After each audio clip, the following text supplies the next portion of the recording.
परमात्मा पाप कर्म दंड को भी काट सकता है। अभी तक जिस भी संत व महापुरुष से मिले, उन्होंने यही बताया कि पाप कर्म फल भोगने से ही समाप्त होगा। वो प्रभु कौन है जो पाप कर्म को काट देता है, वो काल के बंधन से छुड़वा देता है। उसका क्या नाम है, पूजा की विधि क्या है? कृपया अवश्य सुनिए जगत गुरु तत्वदर्शी संत रामपाल जी महाराज के अमृत वचन। अब उसकी सास को दृढ़ विश्वास था परमात्मा कबीर जी पर, इस दास से उपदेशी थी। उसने कहा, बेटी भगवान जो करे वो ठीक करता है, लेकिन वह ना मानी। अब बालक का स्वभाव ज्ञान नहीं समझता, इतना आदमी ने दुखी रहे। तो उसने मेरे पास फोन किया। पहले थोड़ी सी संगत थी, सन 1996-97 की बात है। तो हमने कहा, बेटा कोई ऐसी बात नहीं, ठीक हो जाएगी। उसकी माँ थी, सास थी समझदार, उसने हमें वहाँ भोजन पर बुला लिया। पहले हम ऐसे ही थोड़े भगत थे, वो कारण बेले बैठे रहा करते थे। हम चले गए, चला गया दास, 2-4 भक्त हमारे साथ थे, उनका खाना खा गया। फिर बाद में बताई उन्होंने कि जी जब आप खाना खाने आए उसी दिन उस लड़की का वहीं उस घर पर उसका गर्भपात हो गया। उसका और दिल टूट गया। अब देख गुरुजी आ रहे थे, फिर भी यह गड़बड़ होगी हमारे यहाँ पर। तो उसकी सास ने सोचा चल जो बेटा होगी सो होगी, पर एक चेक करा कर लाते हैं कि कोई कचरा भी पेट में ना रह गया हो, बालक का हानि कर देता है। अगले दिन वो लेगी डॉक्टर के पास, लेडी डॉक्टर से। उसने अल्ट्रासाउंड करके चेक कराया तो उन्होंने बताया कि उसने बताया कि कौन कहता है गर्भपात हो गया, तीनों कहनो बालक है कति स्वस्थ। अब उनकी खुशी का ठिकाना नहीं।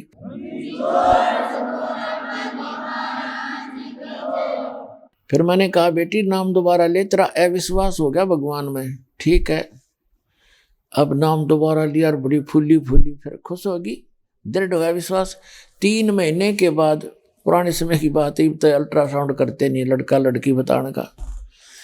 3 महीने के बाद उसने अपनी माँ के साथ जाकर सास को छोड़कर अलग से और चेक कराने चली गई, लड़का है या लड़की, वह लड़की पाई।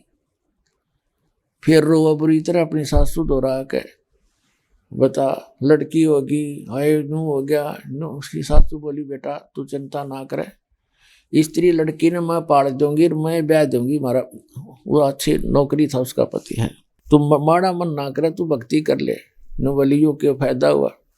अपना आत्मा विचार करके देखो, परमात्मा उसका संस्कार था लड़की का। ये मैं सिर्फ एक संसारिक व्यवहार की बात बता रहा हूँ कि हम इतने कमजोर हो गए, हमारा स्वभाव ऐसा हो गया ऊंट के साथ, ऊंट जैसा हो गया। जैसे ऊंट का ऊपर समान धरे, जब भी रोवे रडावे आ करे, और तारे जब भी नौकरा आ करे। उसने ना बता तेरा लाभ हो रहा कहानी हो रही है। चलो वजन धरे जब तक रोवे बेसिक, और तारे जब भी रडाओ हडा हडा करे तो बोझ घटाओ भगवान, हम फिर भी रोवा, और धरे जब तले रोना है ही। तो वो परमात्मा ने, अब परमात्मा तो सब कुछ कर सकता है, उसकी लीला कुछ भी करो। उसने वह लड़की पहले संस्कार खत्म करे था उस बेटी का, पर वह ना मानी। चले बेटी अपना ले ले, और फिर रोनो का हमरा लड़की होगी, कर्म ठोक। फिर उसको बता दिया साफ शब्दों में, अगर भक्ति करनी है तो ढंग से कर, पूरा विश्वास कर। तो उस दिन के बाद उसका पूरा विश्वास के साथ लगी, अगला लड़का दे दिया। तो कहने का भाव ये है पुण्यात्माओं, हमने इस मार्ग में लगने के लिए परमात्मा के इन फार्मूलों को अपने ऊपर लागू करना पड़ेगा। ज्यों राखे त्यों ही रहूं, हमरा क्या चारा, खाने जाद खरीद हूं गुलाम तुम्हारा। कि जैसे रखोगे दाता ज्यों ही रहूंगा, और जो देवोगे सो खाऊं। फिर देखना इस मालिक की मेहर आपको ऊपर कैसे वर्षा होने लगेगी। तो पुण्यात्माओं, दास आपको ये बताना चाह रहा है कि इस परमात्मा की शरण में आने के लिए आप असंख्य जन्मों से भटक रहे हो, असंख्य जन्मों से अच्छे अच्छे कुर्बानियां भी मालिक के नाम पर आपने की है, घर भी छोड़ दिए, परिवार भी त्याग गए हो, जंगलों में बैठकर भी मालाएं फेरी है, हठ योग तप भी किए हैं, लेकिन मोक्ष नहीं हो पाया। फिर आपके जन्म होते रहे। जैसे आपको बताया था कि कोट जन्म तन भरमत हो गए, कुछ ना हाथ लग्या रे, कुकर सुकर खरबा बोरे, कौआ हंस बगारे। कोटि जन्म तू राजा की, न मिटी न मन की आशा, वृक्ष को कह दर दर घूमे, मिला न निर्गुण रासा। तो असंख्य जन्मों से आप भक्ति भी करते रहे हो, परमात्मा के लिए शीश तक दे दिए हैं आपने। जैसे काशी के अंदर हमारे धर्म गुरुओं ने एक ऐसा गलत प्रोसीजर चलाया था, एक ऐसा गलत धारणा पैदा कर दी थी कि जो व्यक्ति काशी में मरेगा, जिसकी मृत्यु बनारस में होगी, वो सीधा स्वर्ग जाएगा। और जो मगहर में मरेगा, मगहर एक गोरखपुर जो जिला है, गोरखपुर के पास एक मगहर छोटा सा नगर है, वहां का बिजली खां नाम का एक राजा था, नवाब था। तो वहां के हिंदू धर्म के गुरुओं ने, ब्राह्मणों ने ये अफवाह फैला रखी थी कि जो मगहर में मरेगा वो तो गधा बनेगा। और क्योंकि उन्होंने बता रखा था कि भगवान शिव ने उस क्षेत्र को श्राप दे रखा है, और वहां एक नदी बहा करती थी, आमी नाम था उसका, आमी। उस दरिया को भी भगवान शंकर ने, जैसा कि ब्राह्मण लोग बताया करते थे, कि उस आमी नदी को भी श्राप दे दिया था, उसका जल सूख चुका था, खत्म हो गया था। तो वो सब कथाएं सुनाया करते थे कि मगहर में कोई मत मरियो, वहां तो गधा बनेगा वहां मरने वाला, और काशी में जो मरता है वो सीधा स्वर्ग जाता है। परमात्मा कबीर जी कहा करते कि ये तुम्हारे धर्मगुरु गलत बता रहे हैं भक्तों, इन कख भी पता नहीं है, ये झूठे हैं। भाई सच अच्छी भक्ति करनिया आदमी, सही भक्त, सत साधना करने वाला धर्मी व्यक्ति कहीं भी मृत्यु को प्राप्त हो, वो पुण्य में लोकों में ही जाता है। ये झूठ बोलते हैं। लेकिन उस समय तो हमने उज्ज्वला दिखाई दे था, वो भगवान दिखाई नहीं देता, क्योंकि हमारी अज्ञान का मोतिया बंद हो गया था हमारे को। इन हमारे धर्म गुरुओं ने हमारे ये अज्ञान का मोतिया बंद कर रखा था। उस समय उस परमात्मा की बात को कोई नहीं मानता था। यदि उनके शिष्य भी थे वो भी भ्रमित हो जाते थे, क्योंकि जो भ्रमित करने वाले व्यक्ति वो गणे थे। तो वहां उन सभी हिंदू समाज के जो व्यक्ति थे उनकी धारणा बन गई कि अब काशी में मृत्यु हो तो अच्छी बात है, हमारे गुरुजी बताते हैं, और वहां सीधा स्वर्ग जाएगा। तो धीरे धीरे इतनी ऐसी परंपरा पड़ गई कि जो पैसे वाले व्यक्ति थे, विशेषकर इन ब्राह्मण, हमारे ब्राह्मण गुरुओं की आंट में, इनके जाल में ये लालाजी गणे फंस गए, ये बनिए। और उन्होंने अधिकतर, और भी जो कोई अच्छा पैसे वाला व्यक्ति था अन्य जाति का हिंदू, वो भी, तो उन्होंने सोचा कि जैसे उनके माता पिता कहने लगे, बेटा अपने गुरुजी बताते हैं कि काशी में यदि मृत्यु होती है तो स्वर्ग प्राप्ति होती है, तो मृत्यु मेरी निकट आ गई है बच्चों, मुझे कुछ दिन वहां ले चलो, मेरी वहां मृत्यु हो जाए तो स्वर्ग मिल जाएगा। तो बच्चे सोचा करते हैं कि तुम्हारे माता पिता ने सारी उम्र तुम्हारे लिए कितनी मेहनत की, मजदूरी की, और तुम्हारे को कितने प्यार से पाला पोसा, और क्या हम इतना नहीं कर सकते? प्रत्येक बच्चा सोचेगा, जिसका अक्षमता होगी, कोशिश करेगा अपने माता पिता को हम पूरा सुख दें। तो उन्होंने ये स्वीकार कर लिया और काशी शहर के अंदर जाकर धर्मशाला किराए पर ले लेकर कमरे वहां रहने लग गए। और वहीं उनके धर्मगुरु भी होते थे, उन ब्राह्मणों से कथा सुनते अपनी धर्मशालाओं में जाकर वहीं रहने लगे। उनके बच्चों ने उनकी व्यवस्था कर दी। फिर उन धर्मगुरुओं ने सोचा कि ये जो व्यक्ति, हमारे जो शिष्य हैं, ये कमरा लेकर रहते हैं, उन्होंने उनके बच्चों से कहा कि तुम अपने माता पिता को हमारे पास ही छोड़ दो, हम यहाँ रख लेंगे। अब वहाँ रखेंगे तो दक्षिणा अधिक देंगे, अंडरस्टूड था। तो वो ठीक है जी, आप रख लो, यहाँ आपके सानिध्य में रहेंगे और अच्छी बात है, कथा आपके ज्ञान सुना करेंगे, आपसे ज्यादा संपर्क में रहेंगे। तो वो भी शुरू कर दिया। उनके मान लीजिए धर्मशाला में 10 रुपये महीने में खर्च होते, तो गुरु जी की दक्षिणा समेत वो 20 रुपये देने लगे महीने के। तो उन इस लालच में सभी ब्राह्मणों ने, ब्राह्मण का मतलब ये नहीं कि आम जन साधारण, ब्राह्मण जो गुरु पद पर थे उनका जिक्र है, उन्होंने अपने लालच में या आफत मोल ले ली। अब सब ने अपने माता और पिता, बूढ़े बूढ़े सारे वहां छोड़ दिया अपने अपने गुरुओं के पास। अब उन गुरुओं के पास 10-10 बूढ़ा और बुढ़िया होगी। पुण्यात्माओं वृद्धावस्था में तो एक बूढ़ा संभालना मुश्किल हो जाए, हर उनके गल में गलगी 10-10। अब उन्हें फिर मीटिंग करी, गया तो बात बिगड़ गई। उन्होंने मीटिंग करी, सारा ने कैसा करो, इनकी जल्दी टिकट काटो, यहाँ से जल्दी खत्म करो इनको।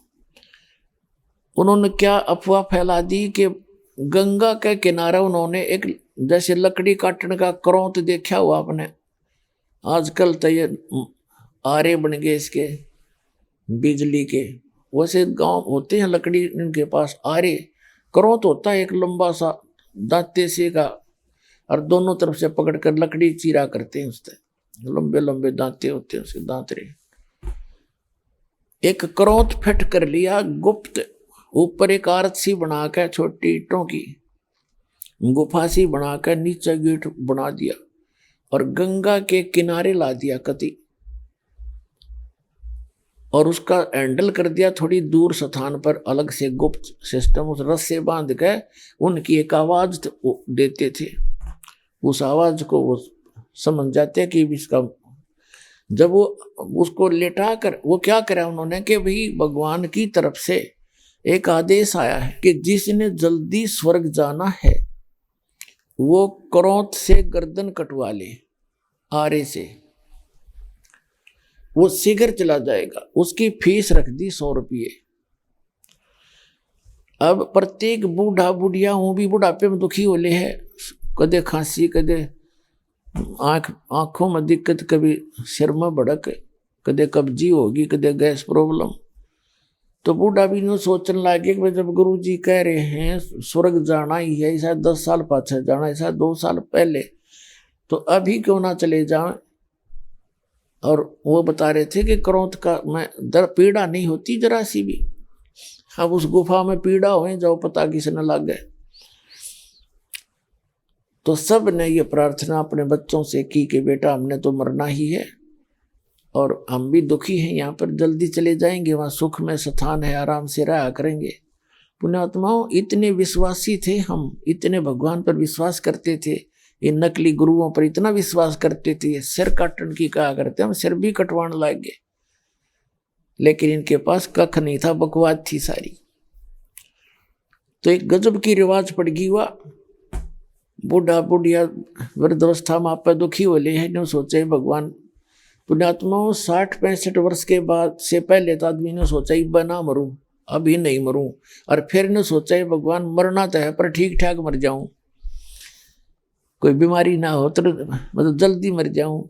फिर मरण की तो डेफिनेट होता है, उसके बाद मृत्यु तो आई, पर न सोचने लग जाए वैसे मर जाऊं पर ठीक ठाक मर जाऊं, भुगत का ना मरूं। इस दृष्टिकोण से उन्होंने वो भी स्वीकार किया।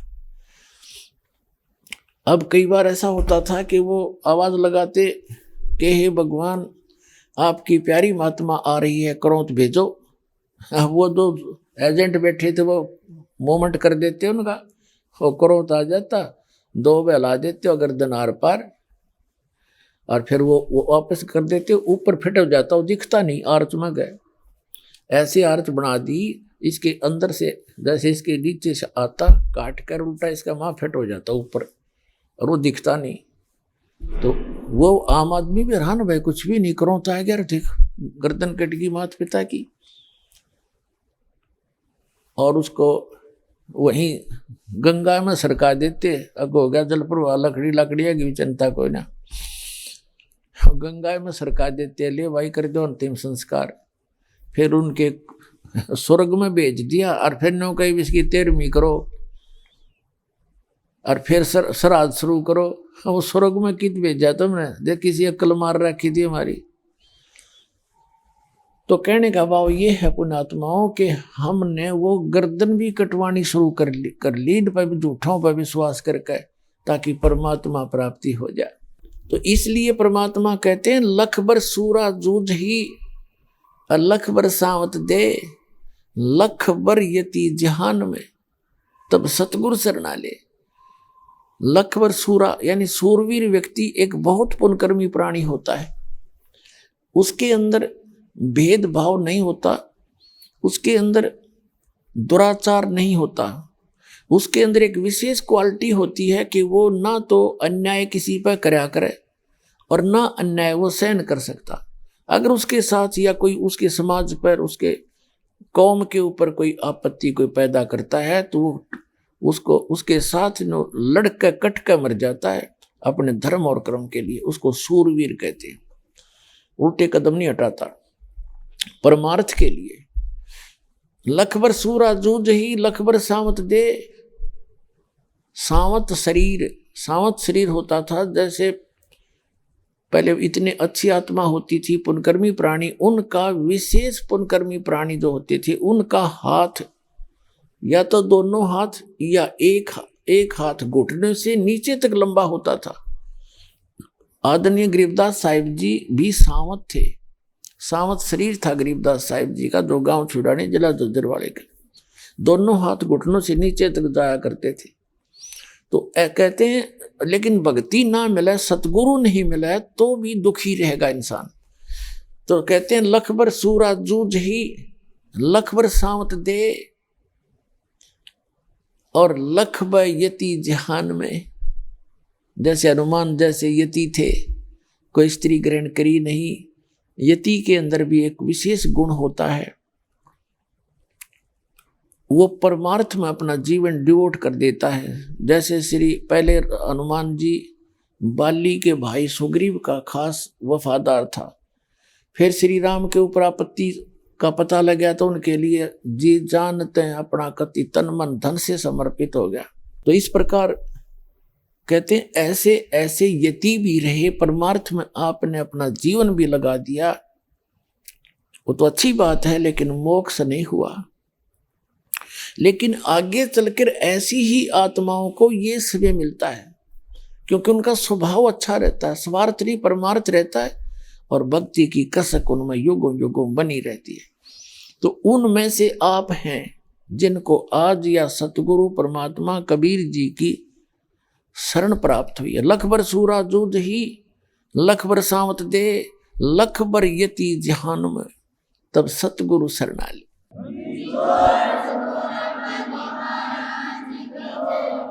फिर बताते हैं कि ये झूठे गुरुओं की आप पहचान नहीं कर सकते, झूठे और सच्चे की।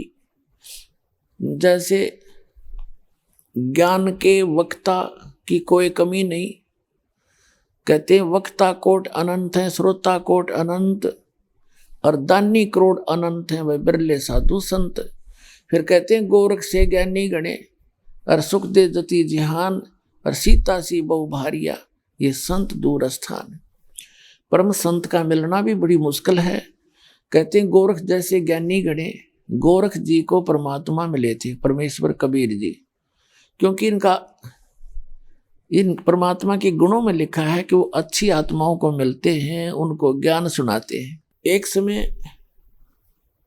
पुण्यात्माओं या अध्यात्म मार्ग के अंदर इतना अड़ंगा अड़ा दिया इन लोगों ने, अज्ञानी संतों ऋषि वर्तमान के कलयुगियों ने।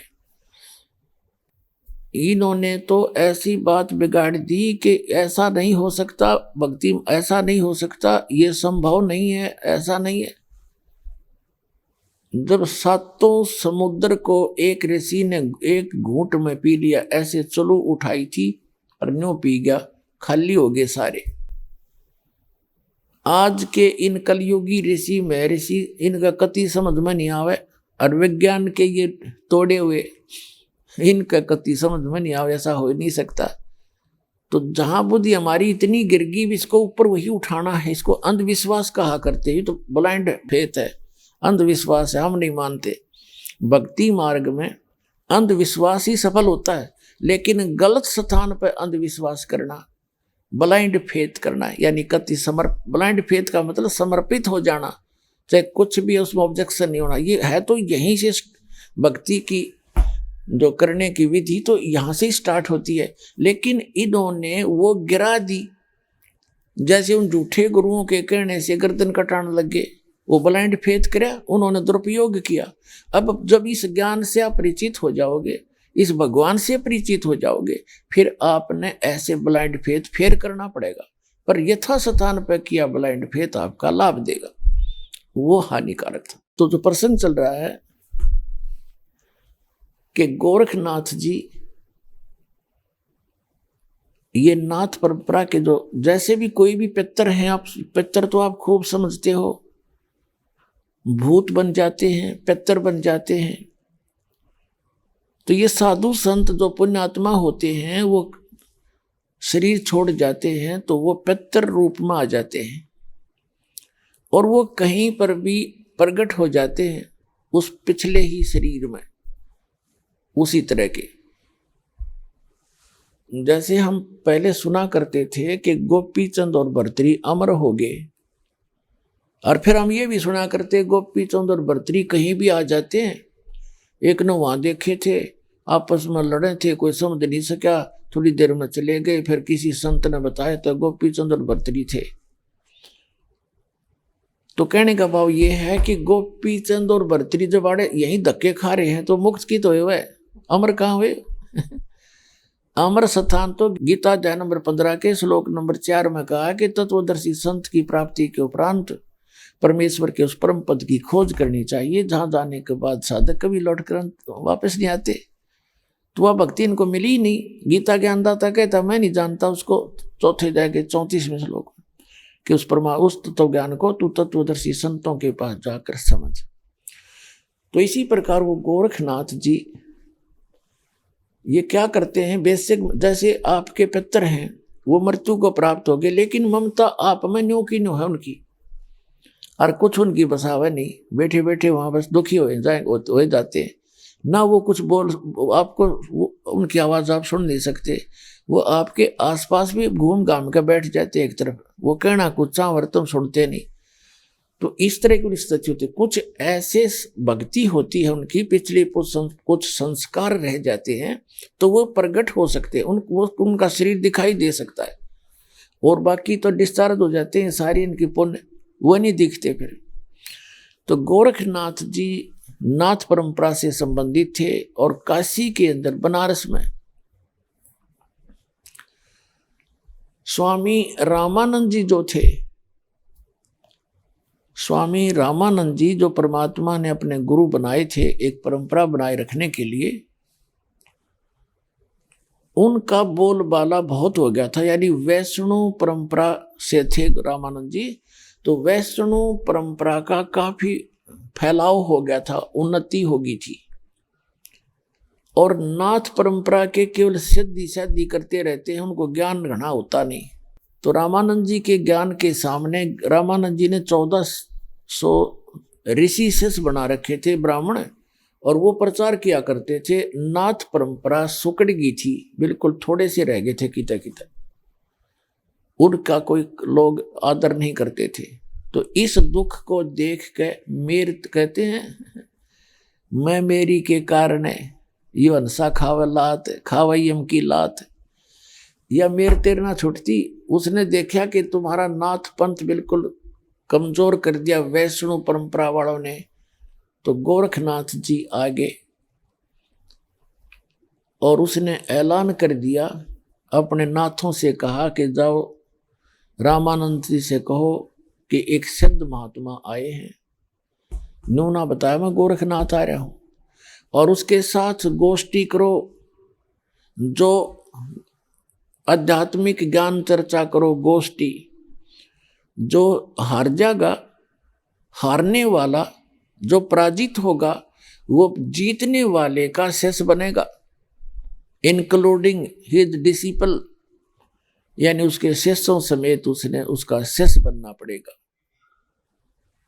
अब रामानंद जी के पास ये पहुंची संदेशा।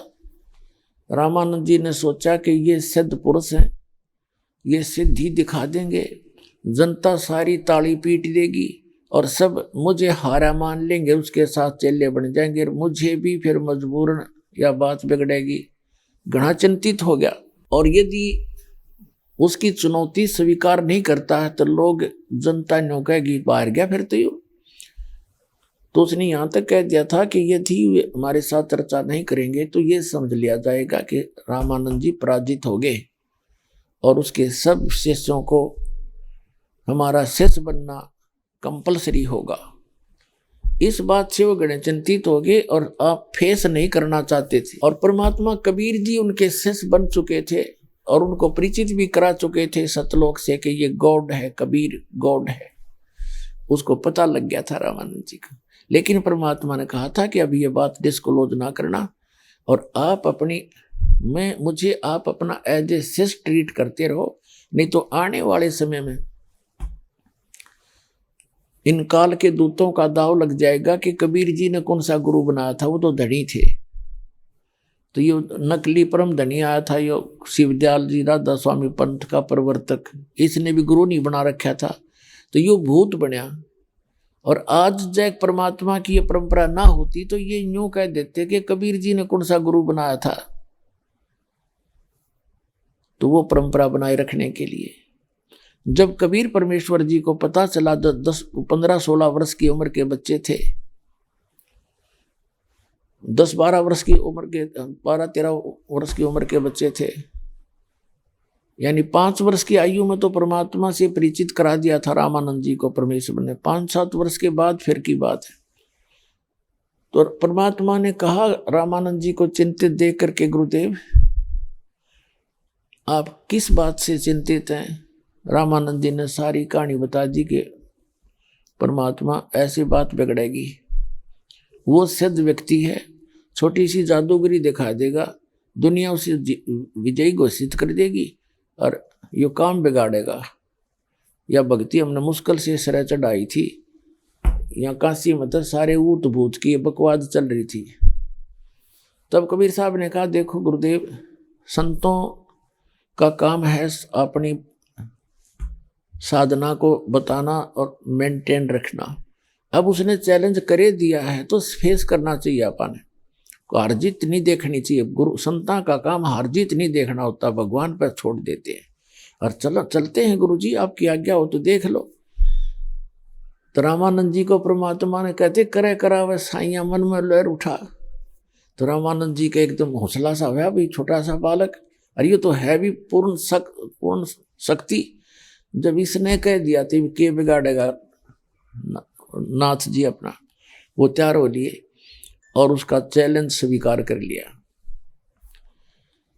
तो समय निर्धारित हो गया। तो क्या हो गया, गोरखनाथ जी एक त्रिशूल रखा करते 6-7 फुट लंबा और नीचे भाले की तरह नौकीला होता है, ऊपर उसके 3 ऐसे होते हैं, 3 सूल से जैसे ये लगा रखे, यहाँ एक ग्रिल के ऊपर लगा रखे, ऐसे त्रिशूल इस टाइप का होता है। और वो साथ में रखते थे, हिंसक पशुओं से बचने के लिए भी उसका प्रयोग करते थे। अपनी वो कंठी माला भी उसमें टांग लिया करते थे, जमीन पर ना रखें, अपना थैला थुल्ला भी उस पर टांग लेते थे, वो कपड़े टांग लेते थे, ऐसे उसका योग प्रयोग करते थे। तो कबीर साहब उस दिन सारी वेशभूषा बना कर गए जैसे वैष्णो साधु की होती है, पूरा तिलक लगाना और यू टाइप, ना ऊपर से लेकर नाक तक पूरा एक तिलक, और फिर कंठी माला एक तुलसी के मणिये की। कबीर साहब ने उस दिन वो सारा सांग कराया था और ये नकली कबीर पंथी बताएं टक उसकी लकीर पीट रहे। उस दिन इसलिए किया था उन्होंने कि उसको ये दिखाना था कि मैं भी वैष्णो परंपरा से संबंधित हूँ और ऐसी वेशभूषा ना होता, वो वैष्णो ना मानना हो। हाथ में जोड़ी, एक फावड़ी यानी सारा कुछ लेकर गए। रामानंद जी को अलग से आसन दे दिया, नाथ जी को अलग से आसन दे रखा था। नाथ जी ने अपने साथ में त्रिशूल भी गाड़ रखा था। परमात्मा कबीर जी रामानंद जी के चरणों में बैठ गए। रामानंद जी को थोड़ा ऊंचा आसन दे रखा था, तख्त वगैरह, और कबीर साहब नीचे बैठ गए उनके चरणों में। अब रामानंद जी ने कहा था, तुम साहेब तुम संत हो, तुम सतगुरु तुम हंस, गरीबदास तेरे रूप बिना और निधु जानस। कि वास्तव में संत भी आप हो, परमात्मा भी आप हो, सतगुरु भी आप हो, और एक अच्छे हंस और दास भी, भगत भी आप ही हो। जो भक्त में क्वालिटी होनी चाहिए गुरु जी के प्रति, जो मर्यादा मालिक आप ही निभा सकते हो। तो नीचे बैठिए। अब गोरखनाथ जी ने कहा कि रामानंद बोल कर चर्चा मेरे से। तब कबीर परमात्मा खड़े हुए और कहा, नाथ जी, गुरु जी को से गोष्ठी करने से पहले उसके चेलांत निमट ले, आजा मेरे साथ आ। तो अब उसमें गोरखनाथ जी कहने लगे, कबीर तेरी क्या उम्र है और तू गोष्ठी करेगा मेरे साथ? तेरी क्यों साथ बोल दे रही है?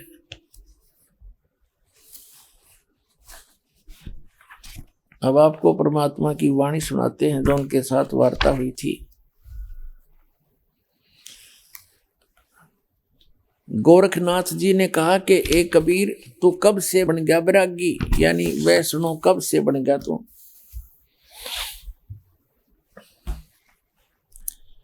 तब परमात्मा ने कहा कि पहले तो ये सुन ले, और कहने लगा, तेरी उम्र क्या है? तू गोष्ठी, कल का बच्चा है, छोटा सा बालक, और गोष्ठी करेगा तू गोरखनाथ से?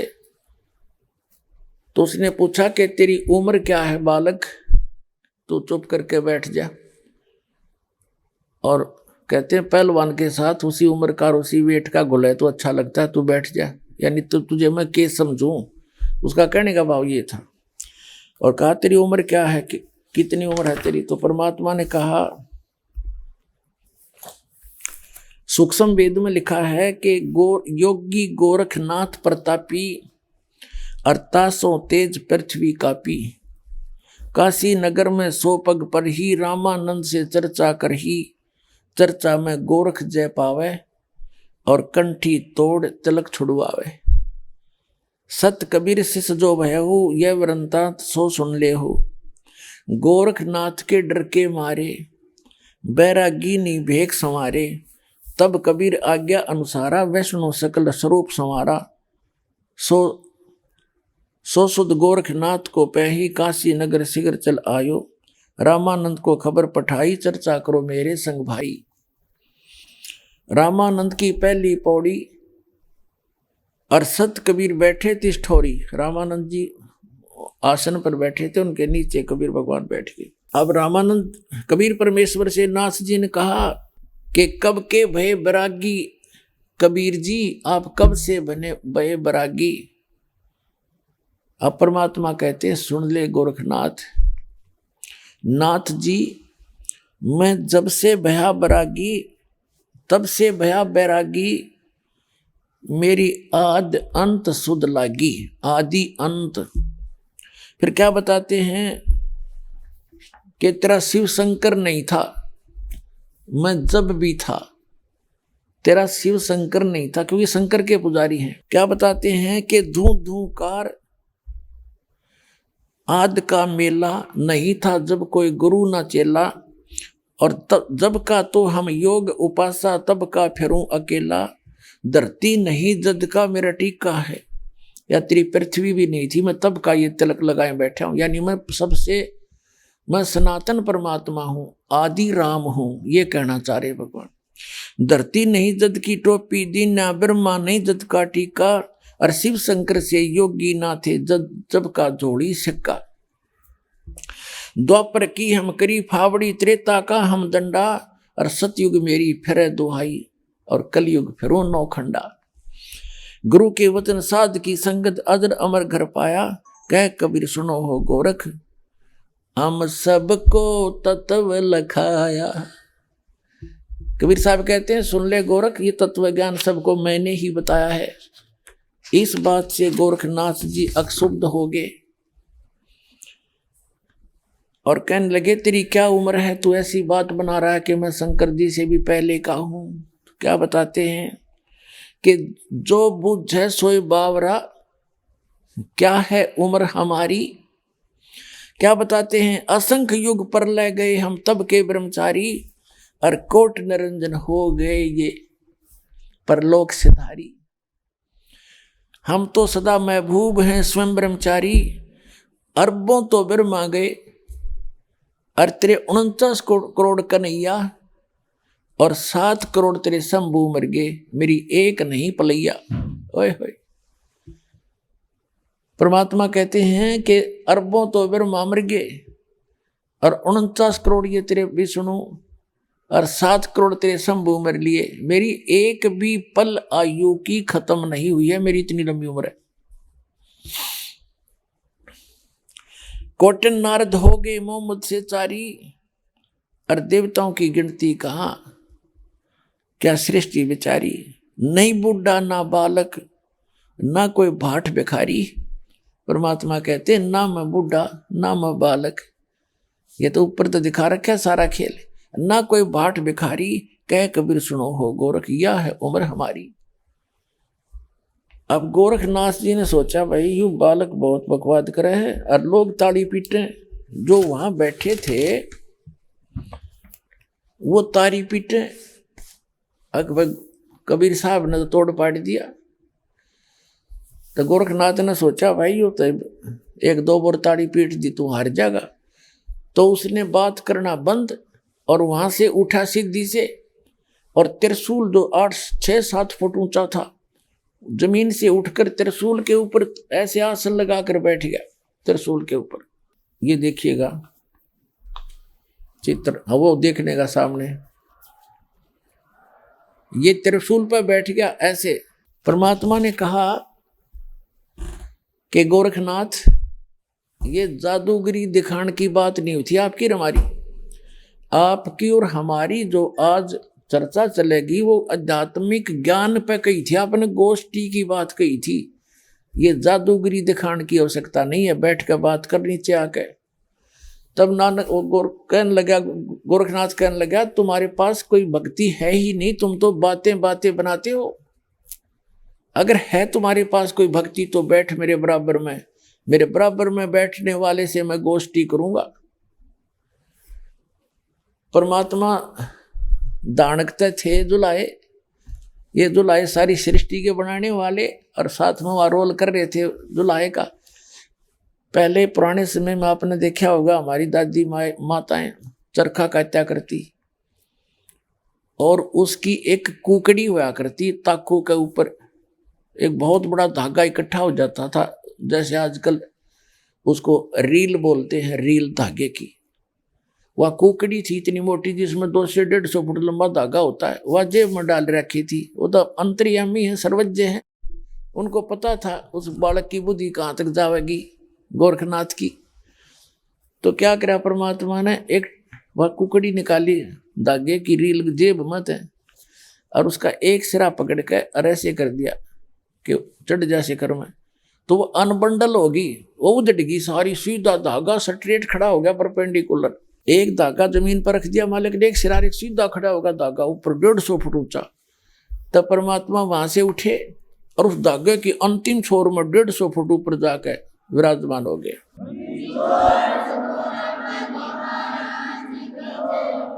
और फिर कहा कि आजा गोरखनाथ, यहां बैठ मेरे बराबर में,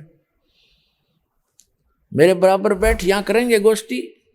अपने आत्मा ऐसी बात नहीं थी, गोरखनाथ भी ऊपर जा सकता था, लेकिन समर्थ के सामने हम तो बालक हैं, खिलौने के बसा उसके आगे। सिद्धि क्या चीज है? जैसे वैज्ञानिकों ने ये सिद्धि कर रखी है, घड़ी चल रही है, इसकी सुई चल रही है, लोहे की ये सुई है, इसके सामने चुंबक आ जा, ये वहीं जाम हो जाएगी, या सिद्धि खत्म है। तो सामने चुंबक आ गया, वो परमात्मा आ गए थे। उसकी सारी सिद्धि फेल, और वो उसने चाहा ऊपर न उड़ना, वो जमीन पर पड़ा जैसे ढूंढी डिग जाएगी, गुद दे ही पड़ा। उसके सारे होश ठिकाना आ गए कि भाई आज तक तो ऐसा झटका मैंने जिंदगी में कभी लगाया नहीं था। तो कहते गोरखनाथ सिद्धि में फूल्या, गोरखनाथ सिद्धि में भूल्या, टूने टामन हंड है फूल्या। और जंतर मंत्र जोग निभाई, योग और काल चक्र जम जोरा खाई। और तो इस सिद्धि में अंडी पाक रहा था, भगवान बन बैठा था और परमात्मा के सामने वो फ्यूज हो गया और जमीन पे ऐसे पड़ा, गद्दे ही पड़ा। जब उसका समझ में आई कि तो बात बिगड़ गई भाई, तब वो समझ गया। कहते हैं संकेत ही काफी होता है समझदार को, आगे बागे दे तड़वान की जरूरत नहीं है। तभी कह दिया महाराज जी नीचे आओ, आपसे 2 बात करूंगा। परमात्मा चाह महीने होते इसकी बुद्धि ठिकाना आ जा, आगे एक बोल, तो वो सारा कुछ सेट हो गया। तो बात समझ में आ गई।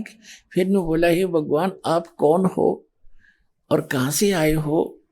आप दिखो एक जुलाहा से धानक, और आपका क्या? तब क्या बताते हैं परमात्मा के अवधूत गोरखनाथ, अवधू अवगत से ही चल आया, मेरा कोई भेद मुर्म ना पाया। अवधू में अवगत से चला आया, उस सतलोक से जिसकी किसी को गति नहीं, किसी को ज्ञान नहीं, और कोई मेरा भेद मर्म ना पाया। क्या बताते हैं? मात पिता मेरे कछु नाही, ना मेरे घर दासी, जुल्हे का सुत आने कहाया, यो जगत करे मेरी हासी। ना मेरा जन्म ना गर्भ बसेरा, बालक बन दिखलाया, काशी नगर जल कमल पर डेरा, तहां जुल्हाए न पाया। परमात्मा बताते हैं ना मेरा जन्म ना गर्भ बसेरा, बालक बन दिखलाया, काशी नगर जल कमल पर डेरा, तहां जुल्हाए न पाया। मात पिता मेरे कछु नाही, ना मेरे घर दासी, जुल्हे का सुत आने कहाया, यो जगत करे मेरी हासी। 5 तत्व का धड़ नहीं मेरे, मैं जानू ज्ञान अपारा, कि तेरे जैसा शरीर नहीं है मेरे 5 तत्व का। धर्मदास जी से भी कहा था कि धर्मदास नरक पर कह देख, नहीं तुम जैसी मेरी देही। 5 तत्व का धड़ नहीं मेरा, मैं जानू ज्ञान अपारा, सत्य स्वरूपी नाम साहिब का, ओहे नाम हमारा। अदर दीप सतलोक में, अदर द्वीप गगन गुफा में, तानिज वस्तु सारा, तेरा ज्योत स्वरूपी अलख निरंजन, वो धरता ध्यान हमारा। पुण्यात्माओं, ये अमृतवाणी परमात्मा की 600 वर्ष पहले उच्चारित है। ये लाल थे हीरे मोती, चारों युग में संत पुकारे, कोक कया हम हेल रे, हीरे माणिक मोती बरसे ये जग चुगता ढेल रे। ये हीरे मोती रूपी वाणी है भगवान की। जैसे श्रीमद् भगवत गीता का ज्ञान युग ज्योत स्वरूपी निरंजन सरपुरुष दे रहा है श्री कृष्ण जी में प्रवेश होकर, और ये कह रहा है गीता अध्याय नंबर 18 के श्लोक नंबर 62 में कि अर्जुन तू सर्वभाव से उस परमेश्वर की शरण में जा, उसकी कृपा से तो परम शांति को और सनातन परम धाम को प्राप्त होगा। 18वें अध्याय के 63वें श्लोक में कहता है गीता ज्ञानदाता कि मैंने यो गीता का ज्ञान जो कहना था कह दिया तेरे ताई, अब तेरी जो समझ में आओ वो कर ले। मेरी शरण में रहना है तो युद्ध करना पड़ेगा, जन्म मृत्यु तेरी भी रहेगी मेरी भी रहेगी, परम शांति नहीं हो सकती। उस परमेश्वर की शरण में जाना है तो तत्वदर्शी संत की खोज कर ले। 4थे अध्याय के 34वें श्लोक। अब 18वें अध्याय के 63वें श्लोक में कहता है कि अर्जुन तूने जो, अब विचार कर ले, फाइनल फैसला करे। 18वां अध्याय लास्ट अध्याय हो गया गीता का, लास्ट ये श्लोक आगे, और कहते ही तेरे को मैंने गुप्त से गुप्त ज्ञान बता दिया। और फिर कहता 18वें अध्याय के 64वें श्लोक में कि एक गुप्त से गुप्त और बताऊं, कि जिसके विषय में मैं कह रहा हूं उसकी शरण में जा। 18वें अध्याय के 62वें श्लोक में वो मेरा भी इष्ट देव है, मैं भी उसी की भक्ति करता हूं। देखो, और यहां परमात्मा कह रहे हैं, अदर दीप और गगन गुफा में तानिज वस्तु सारा, तेरा ज्योत स्वरूपी अलख निरंजन वो धरता ध्यान हमारा। हाड चाम लहू ना मेरे मैं कोई जाने सतनाम उपासी, तारण तरण अभय पद दाता मैं हूं कबीर अविनाशी। हाड चाम लहू ना मेरे कोई जाने सतनाम उपासी, तारण तरण अभय पद दाता मैं हूं कबीर अविनाशी। अब गोरखनाथ जी को समझा कि गोरखनाथ, मैं यहाँ लीला की है, ना मेरा जन्म, ना मैं किसी माँ के गर्भ मरा, एक बालक बनकर मैंने लीला की, वहाँ से जुलाहा उठा लाया। या दुनिया मेरी हंसी करे है कि जुलाहा दान कह के मुझे पहचान नहीं पा रहे। फिर सारा कुछ सुनकर यो मन जल्दी सी हार मानता नहीं। गोरखनाथ ने कहा उसके पास एक सिद्धि और थी, एक सिद्धि जो गुप्त छुपावे, एक सिद्धि आकाश से उड़ जावे। गोरखनाथ ने कहा कि देखो जी, मैं आपकी एक परीक्षा और लूंगा। परमात्मा बोले चल भाई ले ले, क्या कैसी लेगा, तब मैं आपका शेष बनूंगा। गोरखनाथ बोले, तो परमात्मा ने कहा कि बोल। वो कहने लगा जी मैं गंगा के किनारे चलो। गंगा के किनारे चले गए, साथ में थी गंगा, और कहा मैं इसमें छुपूंगा, मुझे खोज देना। परमात्मा ने कहा ठीक है छुप जा। अब गोरखनाथ जी लगाकर डुबकी मछली बन गए। परमात्मा ने साथ में लाई छलांग और पकड़ कर वह मछली और बाहर काट दी और गोरखनाथ बना के बैठा दिया।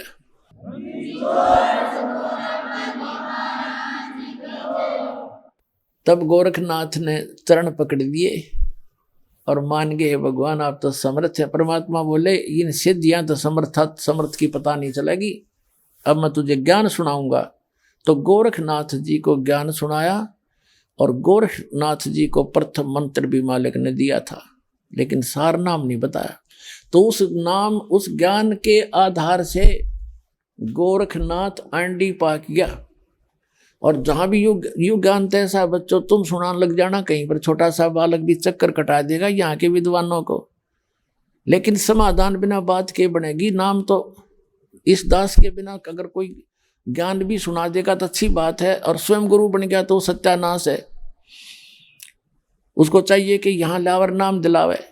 गोरखनाथ को चाहिए था कि गुरु जी के पास लाते, उनसे उपदेश दिलाते, लेकिन उसने स्वयं गलती की, आप फिर गुरु बन बैठा। और ज्ञान बड़ी दुनिया में वाह वाह होगी, वह गोरख जैसा ज्ञान नहीं, बड़ा विद्वान पुरुष है। परमात्मा कहते बेखा के लश्कर फिर ये वाणी चोर कठोर, और सतगुरु धाम ना पहुंचेंगे ये 84 के ढोर। तो कबीर साहब कहते हैं, सूक्ष्म वेद में कहा गोरख से ज्ञानी गणेश सुख दे जति जिहान, और सीता सी बहु भारिया ये संत दूर स्थान। गोरख जैसे ज्ञानी गणे धक्के खाते, फिर इनसे लाभ होना ही नहीं, क्योंकि वो मोक्ष दे ही नहीं सकते, वो अधिकारी नहीं है।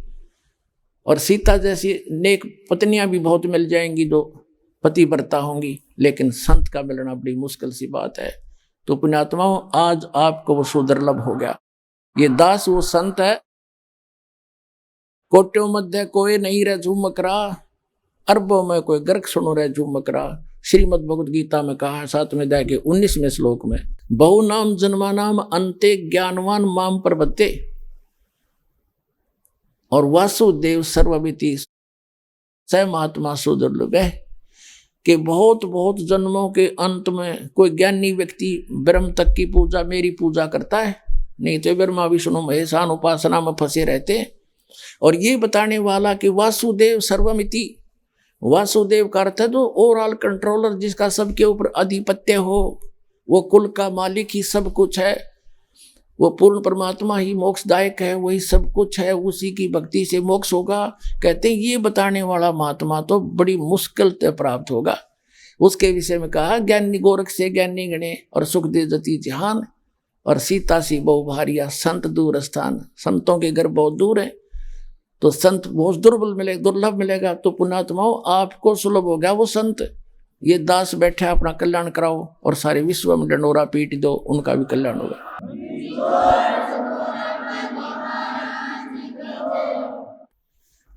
परम पिता परमात्मा पूर्ण ब्रह्म सारी सृष्टि के रचनहार कुल मालिक कबीर परमेश्वर जी की असीम रजा से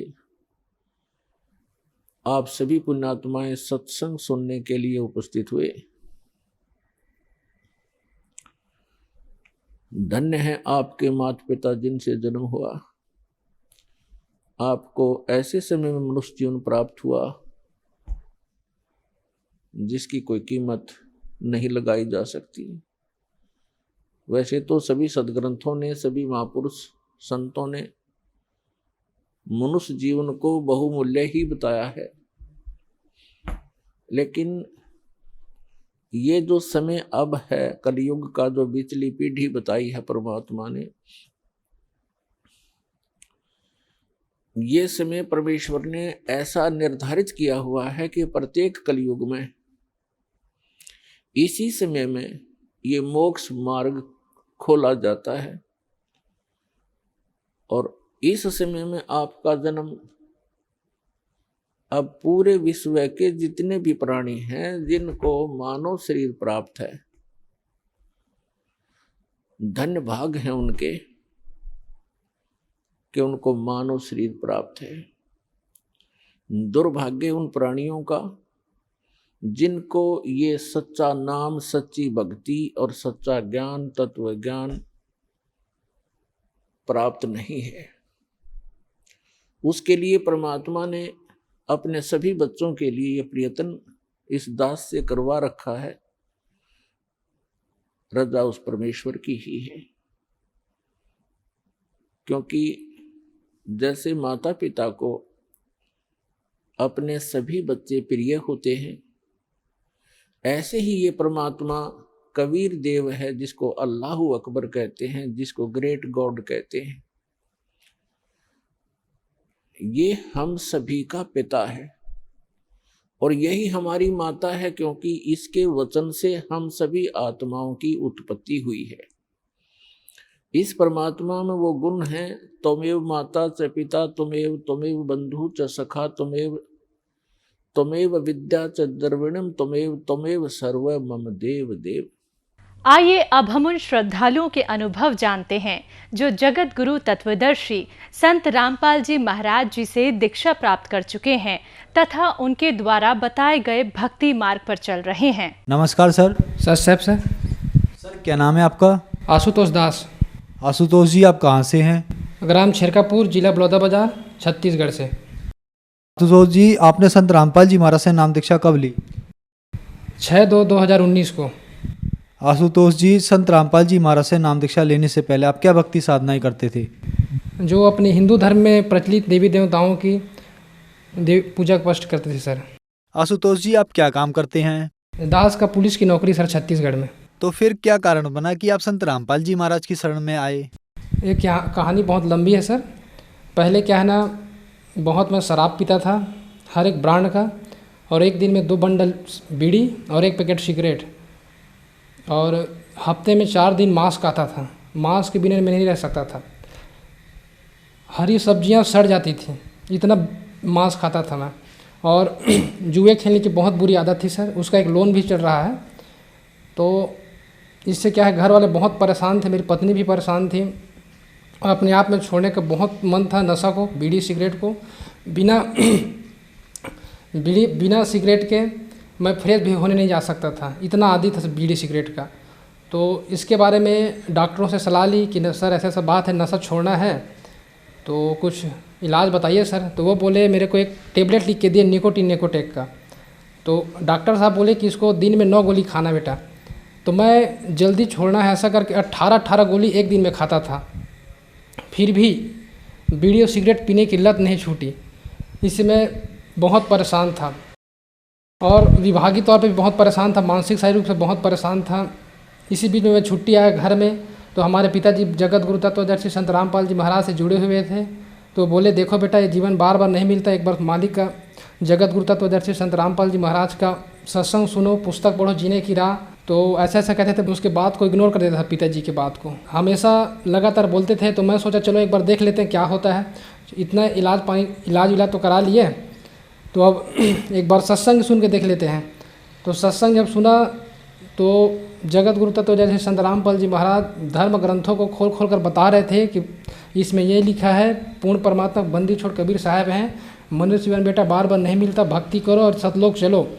और उसमें बता रहे थे जो एक बार शराब पीता है तो लगातार कंटिन्यू 70 जन्म कुत्ते का होता था। ये बात मेरे को लग गई। तो अपने आप में सोचा कि पिताजी चलो एक बार नाम उपदेश दिलाइए आप जगत गुरु तत्वदर्शी संत रामपाल जी से। तो 6/2/2019 को नज़दीकी नामदान केंद्र भाटापारा में गए भगत जी। तो वहाँ बंदी छोड़ सतगुरु रामपाल जी महाराज का नाम उपदेश लिए। और नाम उपदेश लेने के बाद उस दिन में बहुत रोया। और उसी दिन से पूरा नशा, शराब, जुआ, बीड़ी, सिगरेट सभी छूट गया भगत जी। सर, जैसा कि आपने बताया कि आप बहुत ज्यादा मांस खाते थे, जुआ खेलते थे और बहुत ज्यादा शराब पीते थे। आप डॉक्टर्स के पास भी गए नशा छुटाने के लिए। डॉक्टर ने आपको 9 गोलियां दी, लेकिन आपने 18 गोलियां खाई कि मेरा नशा जल्दी से जल्दी छूट जाए। लेकिन आपका नशा फिर भी नहीं छूटा। आपने संत रामपाल जी महाराज से नाम दीक्षा ली और आपका नशा छूट गया। तो सर, पहले इतनी कोशिश करने के बाद भी जो नशा आप नहीं छोड़ पा रहे थे और संत रामपाल जी महाराज से नाम दीक्षा लेने के बाद आपका नशा छूट गया, तो सर ये कैसे संभव हो रहा है? जो लोग इतना कुछ करने के बावजूद नशा नहीं छोड़ पा रहे हैं, लेकिन संत रामपाल जी महाराज इतनी तेजी से पूरे भारत को नशा मुक्त कैसे बना पा रहे हैं? क्या है, बंदी छोड़ सतगुरु रामपाल जी महाराज खुद पूर्ण परमात्मा के अवतार हैं। वो शास्त्रों के अनुकूल भक्ति बताते हैं। उसके नाम में वो शक्ति है। उस नाम, जो भी नाम उपदेश लेगा उसका पूरा बुराई छूट जाएगा। सर, और क्या लाभ मिले आपको संत रामपाल जी महाराज से नाम दीक्षा लेने के बाद? क्या है सर, दास का नौकरी पुलिस में है। तो बीच में मैं कमांडो ट्रेनिंग गया था। तो वहाँ क्या है, कुछ ऑप्टिकल्स हैं कमांडो के संबंध में ट्रेनिंग में। तो एक दोस्त है जो 20 फीट दीवार को चढ़ा था राइफल के साथ। तो वहाँ से वो गिर गया। तो कमर के नीचे की जो हड्डी है रीढ़ की, एक के ऊपर एक चढ़ गई। उससे वो ट्रेनिंग करने में बहुत असमर्थ था। तो दास भी 2-3 दिन के बाद मेरा भी उस नंबर आया 20 फीट दीवार चढ़ने में। तो वहाँ मैं भी चढ़ा। तो वहाँ से राइफल के साथ मैं भी गिरा, मगर मालिक की दया रही कि सिर्फ उंगली में खरोच बस आई है।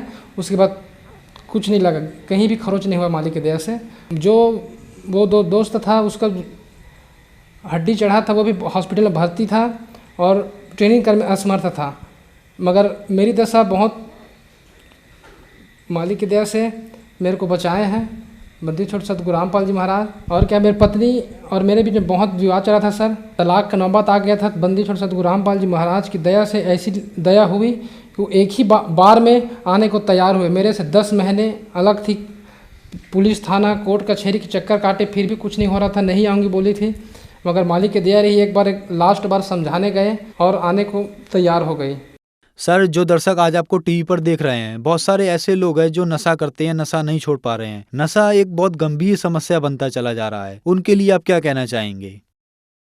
उनके लिए दास यही कहना चाहता है सर कि आप एक बार जगत गुरु तत्वदर्शी संत रामपाल जी महाराज का सत्संग सुनिए, पुस्तक जीने की राह ज्ञान गंगा पढ़िए। उसके बाद नाम उपदेश लीजिए। आपके जितने बुराई है, मांस, मदिरा, बीड़ी, सिगरेट, दारू, गांजा, रिश्वत जो भी है, आपका यूं ही छूट जाएगा। सर, संत रामपाल जी महाराज से नाम दीक्षा कैसे ली जा सकती है? कई चैनलों में संत रामपाल जी महाराज का सत्संग आता है। उसके नीचे में पीली पट्टी चलती है, उसमें नंबर आते हैं। उस नंबर से आप संपर्क करिए और नज़दीकी नामदान केंद्र से संपर्क हो जाएगा सर। आप संत रामपाल जी महाराज जी से नाम उपदेश ले सकते हैं। धन्यवाद सर। साहिब।